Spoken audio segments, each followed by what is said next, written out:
The lawyer cleared his throat. The sound was a dry rasp in the quiet of the county meeting room.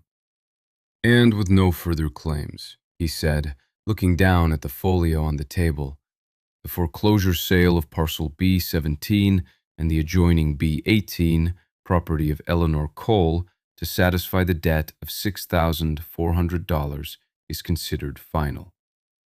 He smiled, a brief, polished gesture meant for the man in the expensive suit sitting to his left, the developer. The air in the room was stale, smelling of old paper and weak coffee. It was the smell of small defeats. Then a voice came from the back, quiet, not loud, just clear enough to cut through the finality. "Stop the sale!"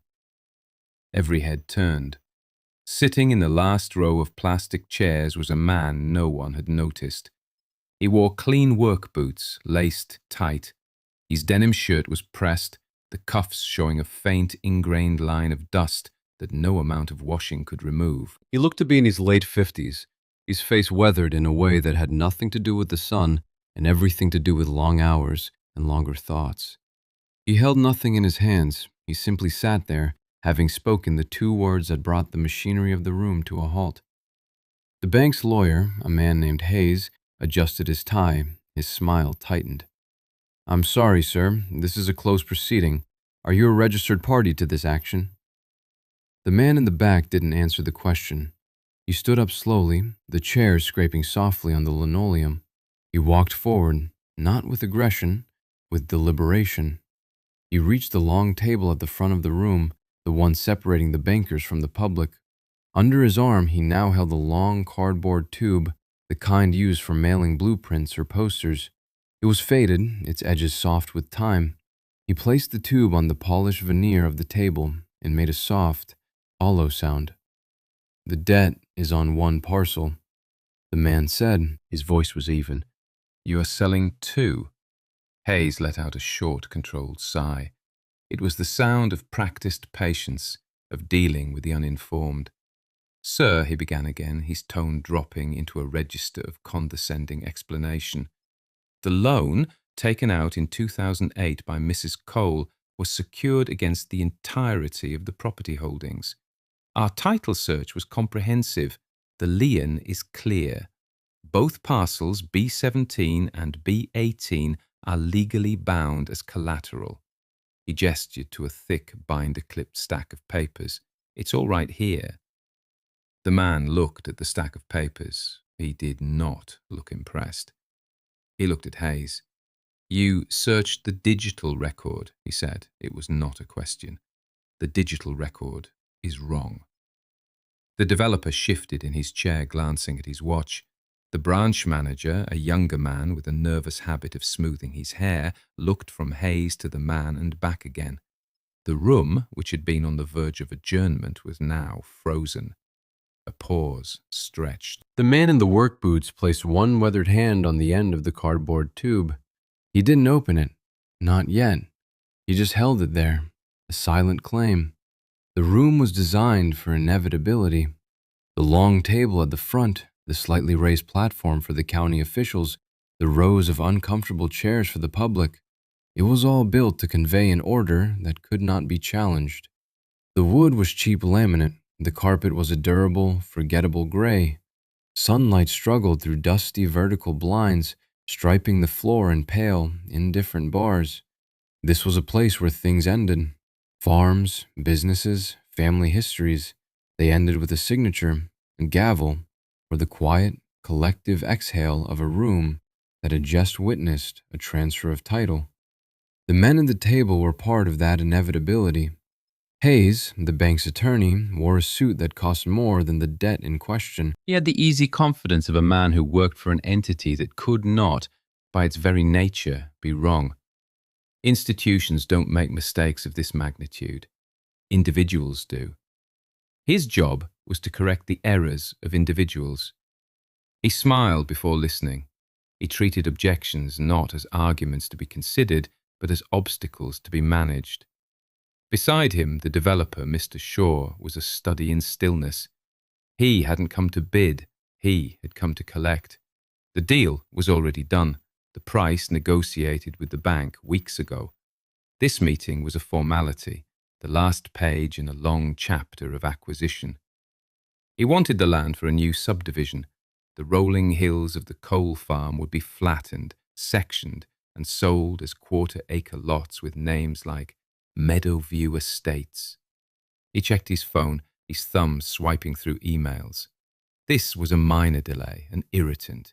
The branch manager, whose name was Tim, was the only one who looked uncomfortable. He was from the town. He knew Eleanor Cole, had seen her in the grocery store. He was the local face of the institutional decision, and he wore the discomfort poorly. He avoided looking at the man standing before them, and then there was the man, David Cole. He hadn't offered his name, and no one had yet asked for it. He was an interruption, an unexpected variable in a closed equation. His presence was quiet, but it filled the room. It was the quiet of a man who had done his homework, the kind of man who measures twice and cuts once, not just with wood, but with words. He carried with him the weight of a history that wasn't recorded in the bank's digital files. His hands were clean, but the lines on his palms were etched with the memory of work, of fixing engines and mending fences. He was not there to plead. He was there to correct a record. To understand the cardboard tube on the table, you have to go back 3 weeks.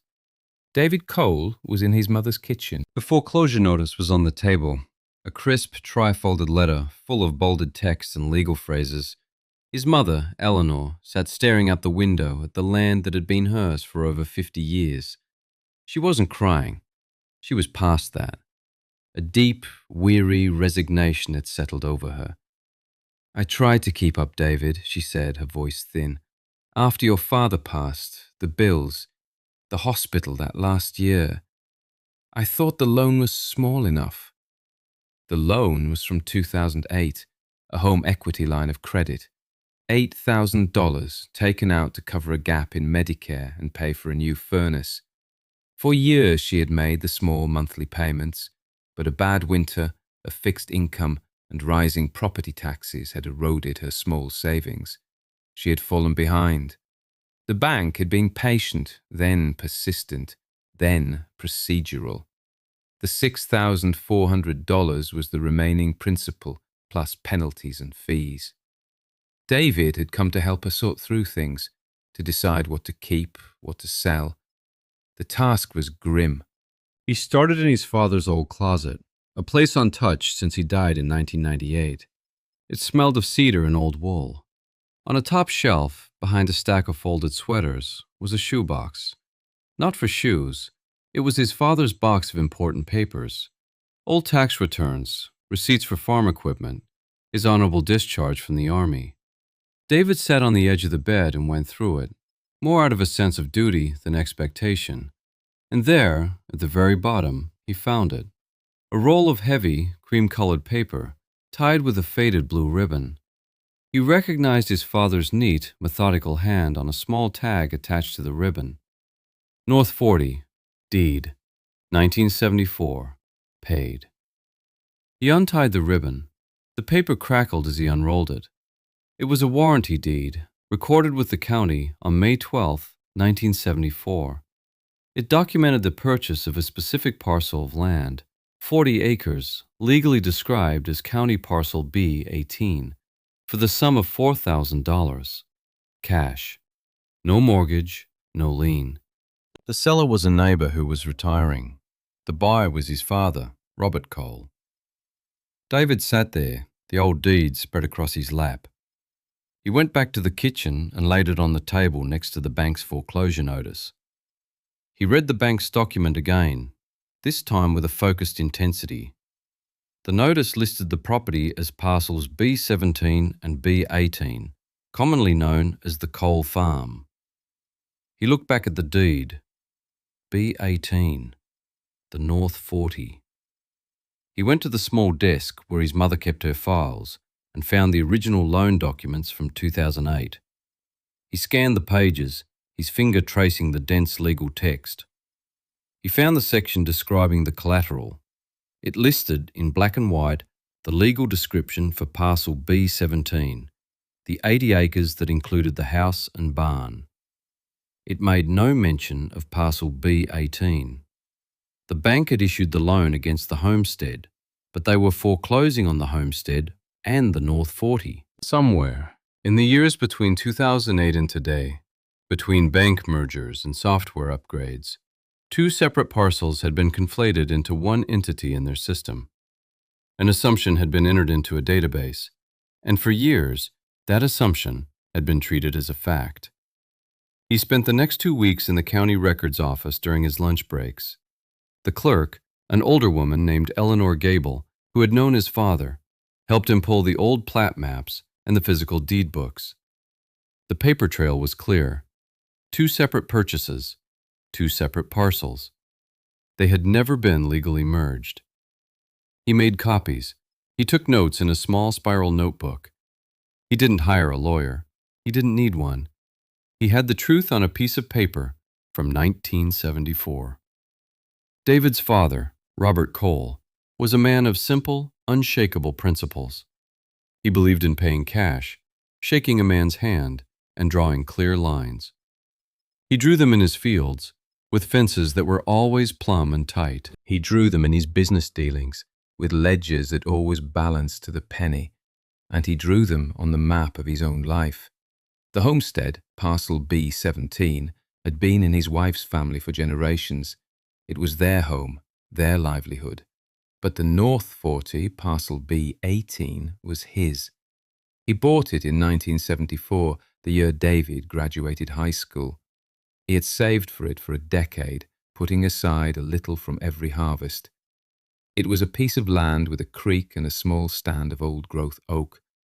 It wasn't the best for farming, but it was beautiful. David remembered the day his father came home with the deed.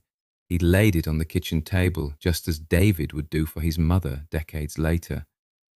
"This one's different," Robert had told the 17-year-old David. "The house, the barn, that's where we work. That's for the bank, if it has to be. But this," he tapped the deed, "this is ours, free and clear. You don't ever put a debt against a thing you mean to keep forever."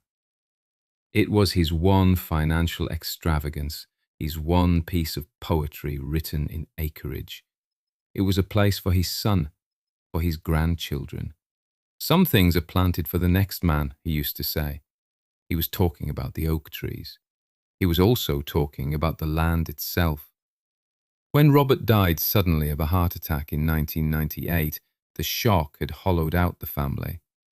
Eleanor, who had always managed the house while Robert managed the farm and its finances, was left to navigate a world of paperwork she barely understood.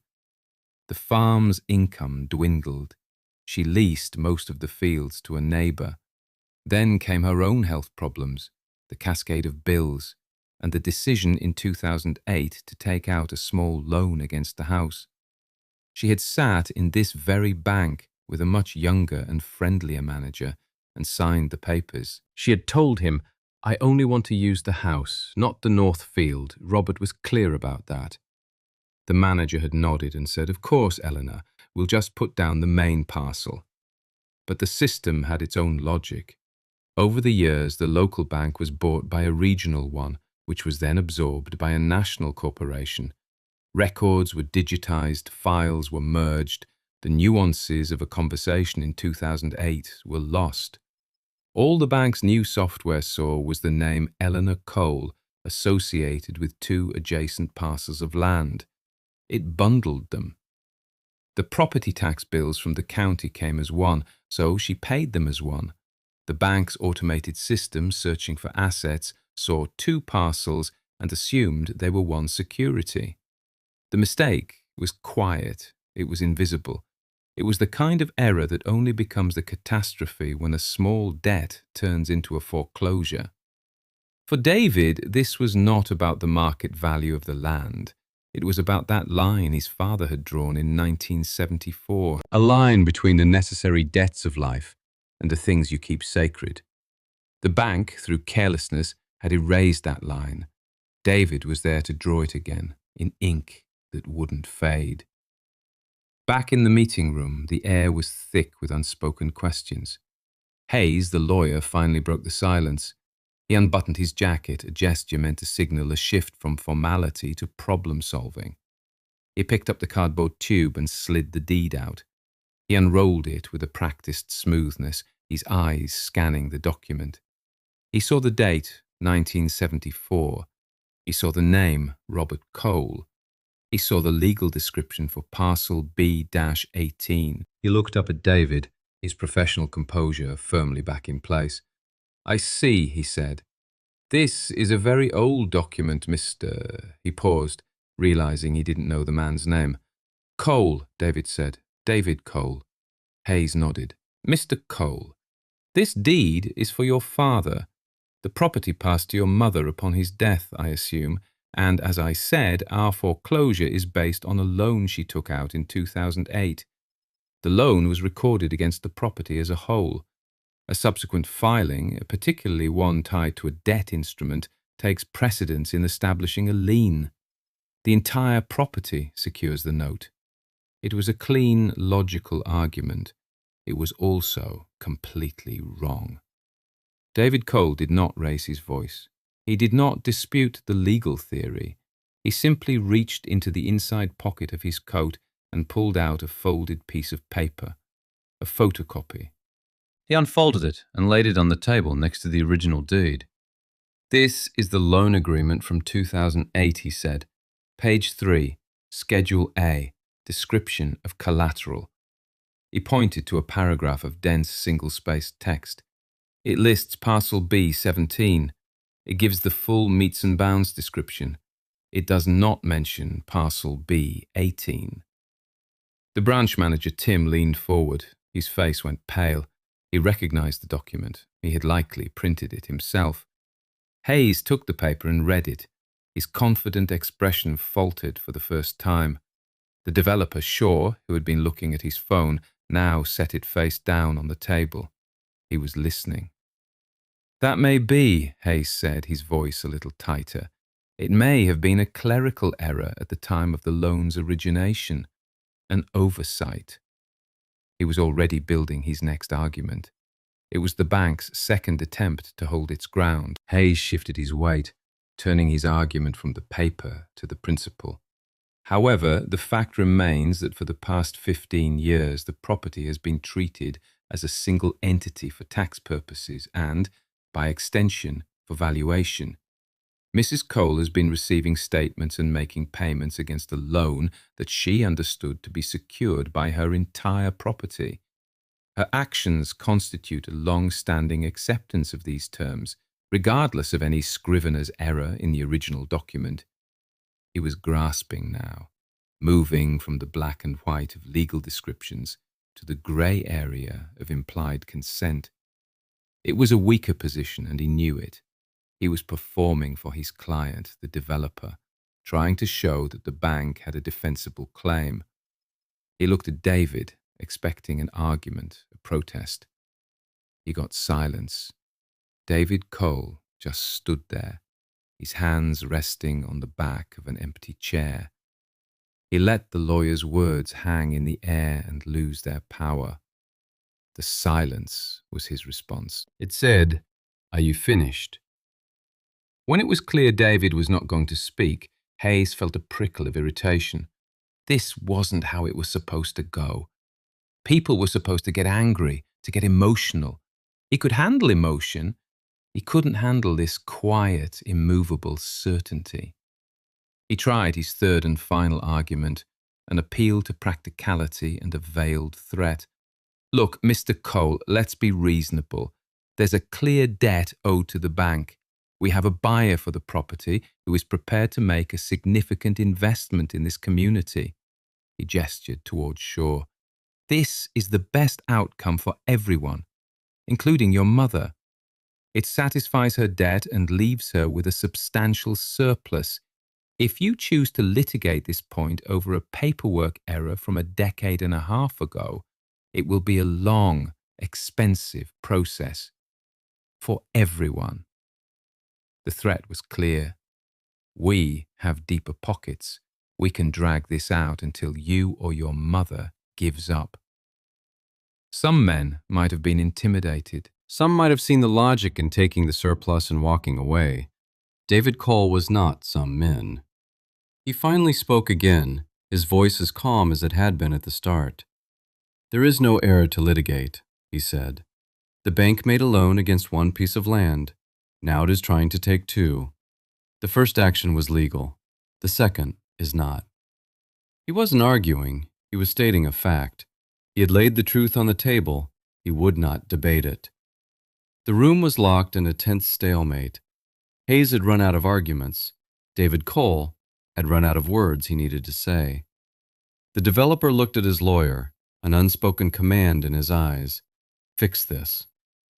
The branch manager stared at the grain of the table, wishing he were anywhere else. It was Hayes who finally broke. He was a lawyer, and when his own arguments failed, he sought an arbiter.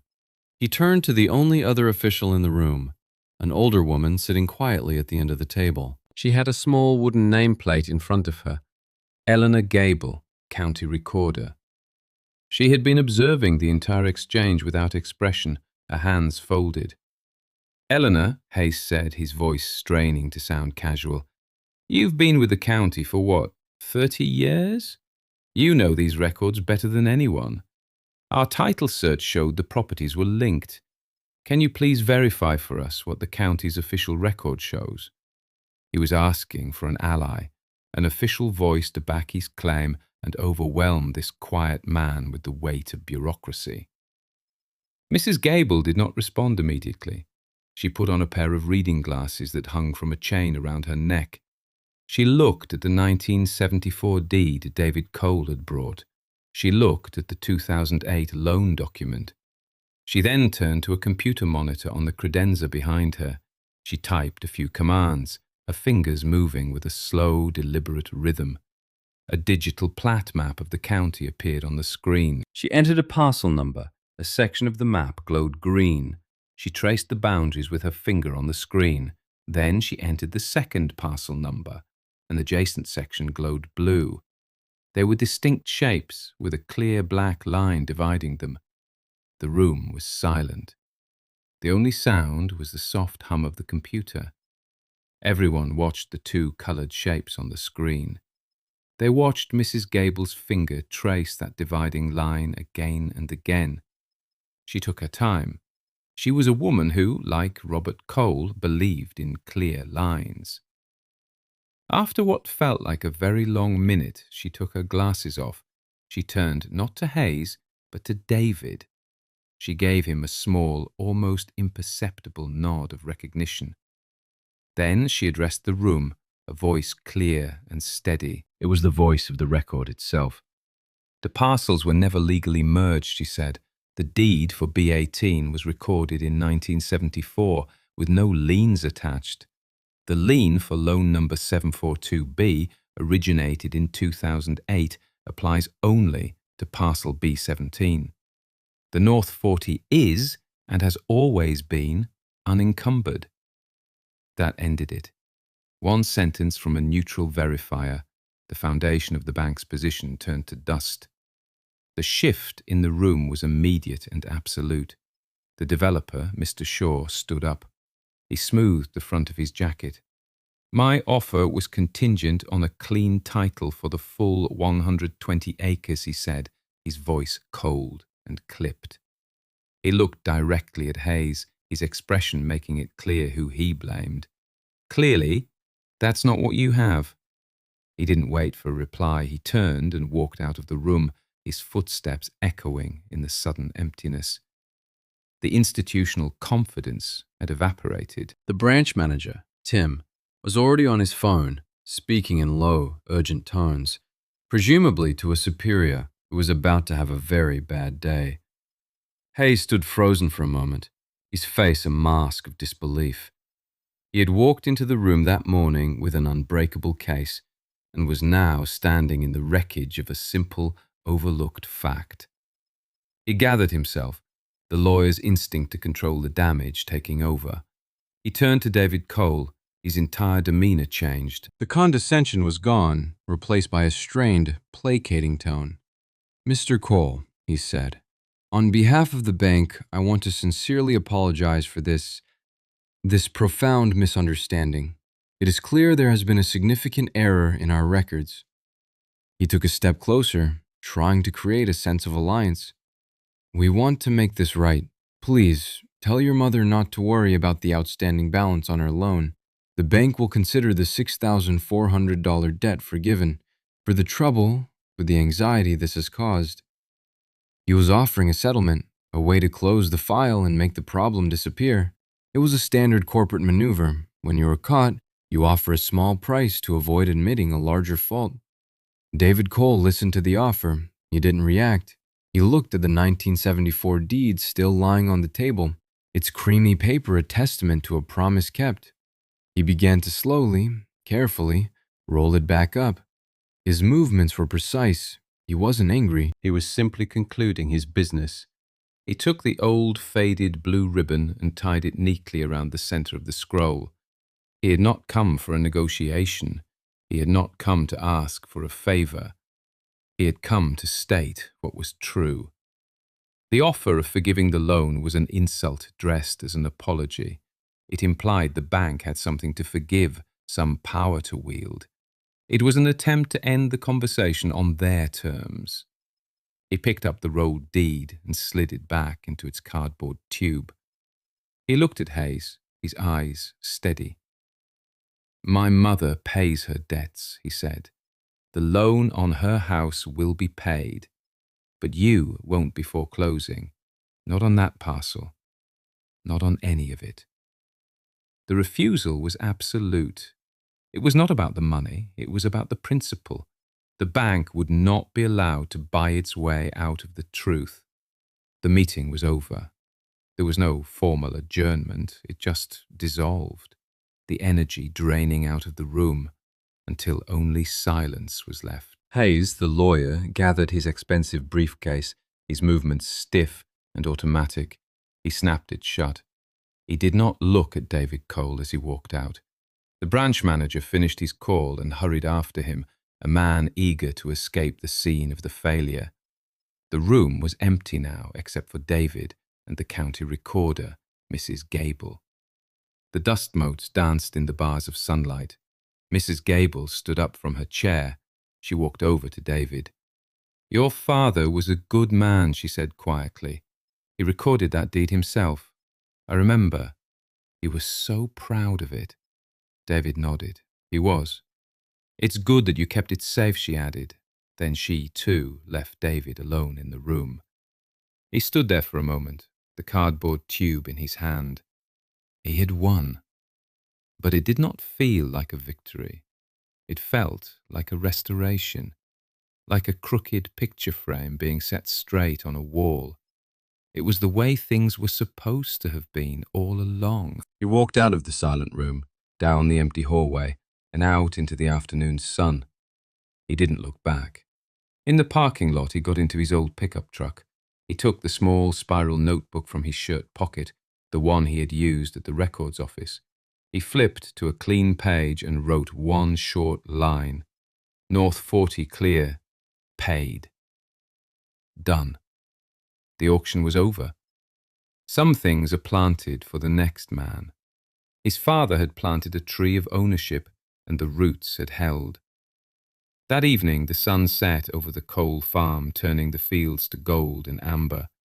The light slanted through the kitchen window, falling across the old oak table. David and his mother sat in the fading light, a pot of tea between them. He had taken the deed from its cardboard tube and unrolled it one last time. It lay on the table, a bridge connecting the past to the present. Eleanor reached out and put her hand on the heavy paper, her fingers tracing the elegant script of her husband's name. "Your father," she said, a voice thick with memory. "He always said to keep that one separate. He called it the Forever Land."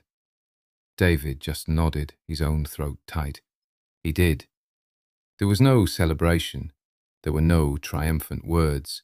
There was only a shared, quiet understanding, a deep sense of peace. The line Robert Cole had drawn in 1974 was once again clear. Dignity had been restored. quietly. A pause. The room went quiet. Some men collect problems. He collected patience. This was a story about a line on a map, a line drawn with care that held firm against decades of assumption. But sometimes the line isn't on a map. Sometimes it's a signature on a will, ignored for 50 years. In our next story, a woman in Ohio finds her grandmother's last testament in the lining of an old suitcase, and the town's most powerful family learns that what you inherit isn't always what you truly own. Stay with us.